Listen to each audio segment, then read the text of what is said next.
All right, I want to welcome back the political panel on this Monday morning, and I'm going to start with Mark Halpern. Mark, I'm not sure if you saw this headline. We're a day after Valentine's Day. Happy Valentine's Day to everyone on the panel here. Hope you had a wonderful time with your sweetie yesterday or over the weekend. Mark, Politico, I laughed when I read it. They say that it's good that PDA, which is a public display of affection to the layperson, is back in the White House, and that's a good thing for America. Rob, I'm afraid you've been fooled. That's from The Onion, not from Politico. Mark, you sent it to me. That's real stuff. Yeah. I mean, it's just an incredible story because if you put it in the context of all the stories done by what I call the dominant media about the Bidens, about how much people in Delaware love them and about they're having dogs, et cetera. These are feature stories. They have a place in our journalism. But to have so many stories like this and contrast with the kind of coverage the previous president got, there are a lot of questions for journalists, but I can tell you what's a fact, which is people who support Donald Trump, people in the Trump part of the country, look at those stories and just see a double standard that they can't hardly believe. Yeah, it's just, Stacy, so they're basically saying in the article that seeing the president kiss Dr. Jill is restorative for Americans. I was restored when I would watch Melania come down those stairs, the marble stairs, the stone stairs. I mean, she was a restorative figure for us, and she still is because she's in the private sector and she just established her office. And I personally, I'm a supporter of marriage, whether it's Democrat marriage or Republican marriage or marriage. So I love seeing them kiss. I kiss my husband in front of our kids. They get grossed out, which is appropriate. They're teenagers. And that's loving. They say it's good for kids to see that, actually. It is excellent for them to see it. And I always say, what do you want us to do? Hit each other? You should be glad we're kissing. So the thing that I think is most important here is what Mark just said. It's hypocrisy. Melania and Donald love each other, and they kissed and they held hands. And if she even snatched her hand away for a second, it was like a capital case. Like, we don't all do that. Right. So it's stupid, but I want to see them kiss. I'm glad they have a good marriage. I'll just leave it there. Emerald?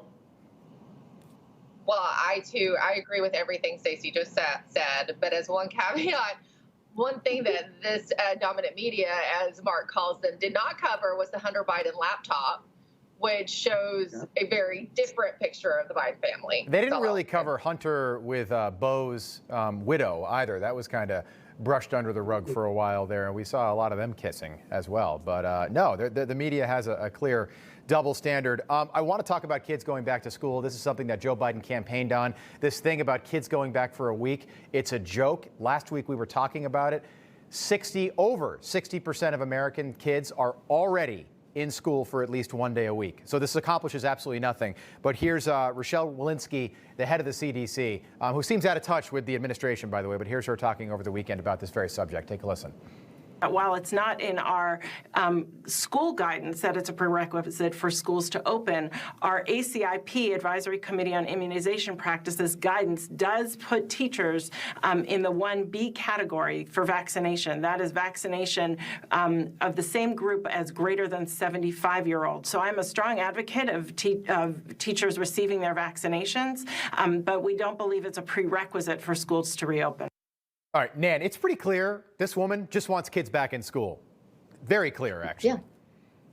Yeah, and Dr. Walensky is right, and I am a physician myself, and I am happy to listen to and respect the American Academy of Pediatrics, who have been saying now for probably at least 8 months, if not more, that children should be back in full-time school because they need it. This is not healthy for them not to be in in-person school.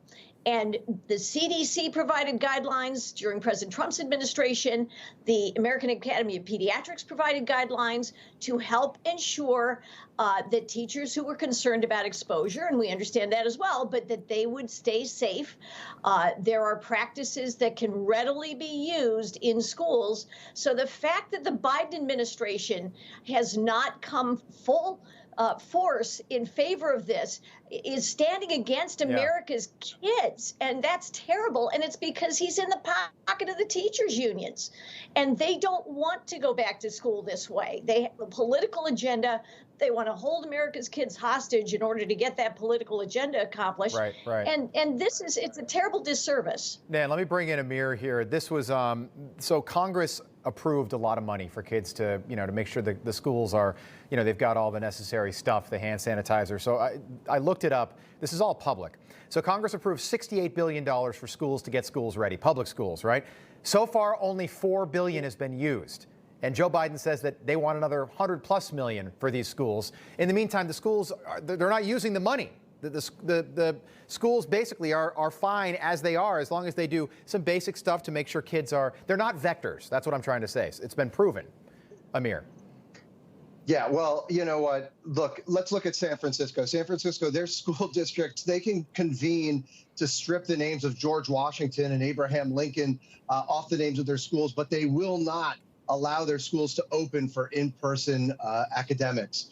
And now the city is suing the school district in order to get their kids back in school. We see the same thing in Chicago.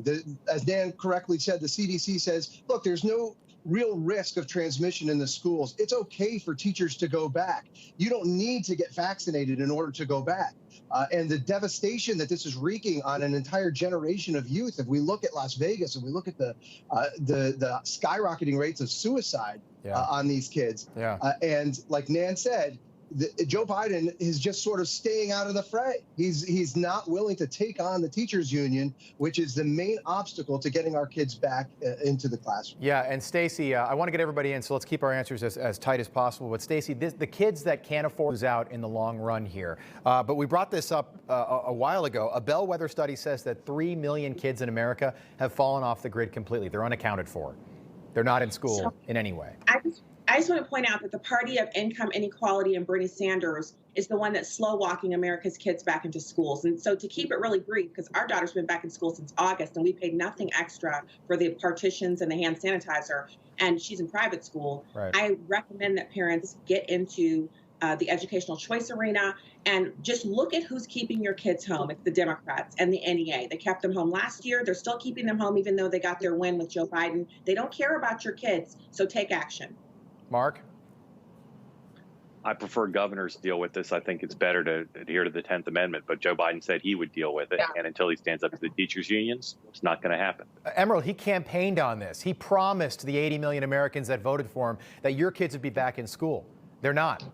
That's why so many people were surprised when Jen Psaki said that, I think, last week in the press briefing, where he was committed to getting 50% of the schools back in class 1 day a week. That was a big shock to a lot of those suburban moms who voted for Joe Biden. We saw the backlash on social media and in some of the regular media.